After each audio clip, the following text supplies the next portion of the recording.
ওই স্ট্রাকচারের মধ্যে এটা আছে আপনি যেটা স্যার বলছেন আমি এই বন্ডের 3 ভাগে ভাগ করছি। এটা না আমি যেটা জিজ্ঞেস এই যে আছে পুরোটা বন আছে আমার টোটাল আমার উনি যে অফারটা দিছে এটা কি আছে রাস্তার আছে আছে রাস্তা আছে রাস্তা আছে স্যার এখানে স্যার বন 3 ভাগে ভাগ করা হয়েছে, একটা হলো রক্ষিত, একটা সংরক্ষিত, একটা হলো বাফার। আমরা যে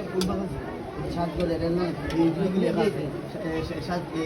কালাঙ্গা লোক আছে রেমা কালাঙ্গা ওই রাস্তা দিয়ে আপনি যে পূর্ব দিকে আমরা মোট দিয়ে দিচ্ছি এই রোডটা সিন্ধু করে দেয়া কালাঙ্গা এক সময় এই রোডে 5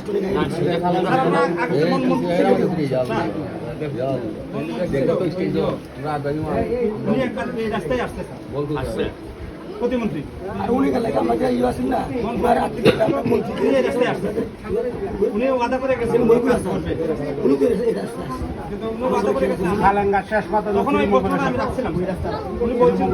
করেন গাছ না এখান থেকে মোটর থেকে গেলে শ্রীমঙ্গল তো 30 মিনিট সময় লাগবে 40 মিনিট না এটা কোন রাস্তা যায় সুন্দর মসজিদের সামনে দিয়ে যে রাস্তাটা গেছে সেই রাস্তা শ্রীমঙ্গল। এটা কি পুরাটাই মাটির রাস্তা জি এই রাস্তা আমরা অনেক পূর্বের রাস্তায় সিন্ধুখান পর্যন্ত মাটির রাস্তা।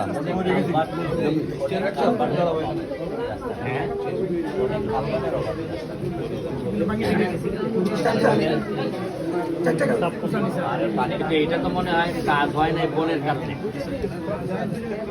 বন বাধা দিচ্ছে এখানে ছাড়া আমাদের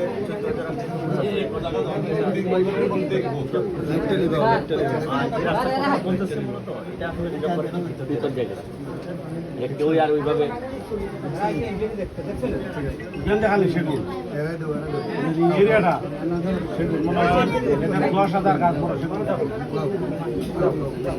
না সেগুন আছে আমাদের এখন সেগুন আছে প্রায় 17 একর এরিয়ার ভিতরে আমাদের বেগুন গাছ কি হয় সেগুন গাছটা মূলত এখন যেটা আছে স্যার এক সময় এটা আরসি হিসেবে আমাদের বিভাগে আহরণ করে এটা বিক্রি করা হয় ইদানিং কিন্তু সেটা বন্ধ, সেটা আর হচ্ছে না। এখন আমাদের জ্বরে পড়ে যেগুলাই হতো সেগুলো আমরা বিভাগীয়